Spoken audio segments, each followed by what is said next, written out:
Back when magicians ruled the world, there was a special group among them known as necromancers who had a rather creepy talent. They could create their own puppets by stitching together parts from both human and monster corpses, mixing and matching them any way they liked.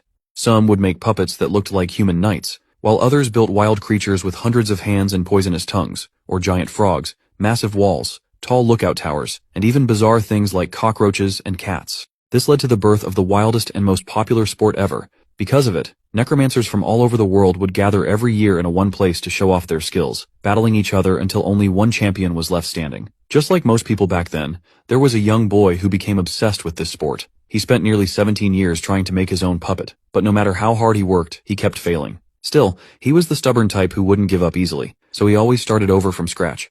The trouble was, to get the kind of corpses he needed money. And to make money, he had to take on a lot of dirty jobs no one else wanted, while the rich kids got to learn proper necromancy in fancy classrooms. If that wasn't bad enough, he was always picked on by bullies for no real reason, except being weak and growing up in a garbage dump and surviving by eating whatever rotten leftovers he could find. But he dreamed of becoming the strongest necromancer, so nothing about his tough life ever stopped him. One day, while visiting a necromancer's shop looking for something cheap for his latest project, a human woman's corpse caught his eye. He got curious and asked the shop owner about her, only to hear that nobody had managed to make this body move. He didn't want to waste his hard-earned money on something useless, but in the end, he made up his mind and bought her after the shop owner mentioned that she'd once been one of the greatest fighters of her time, and now just thrown out like trash.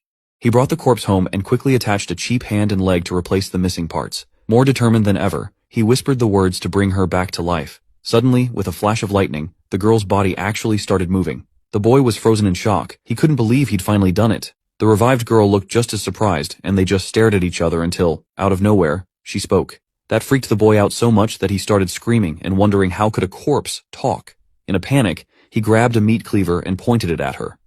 That was all it took for the girl to see him as a threat. In a sudden move, she gathered her strength and threw a punch so powerful that it blasted a hole in the wall. The next thing the boy knew, he woke up tied to a chair, with the girl sitting in front of him. She told him he had only survived because she had missed, and the reason for that was his new foot, which she couldn't control.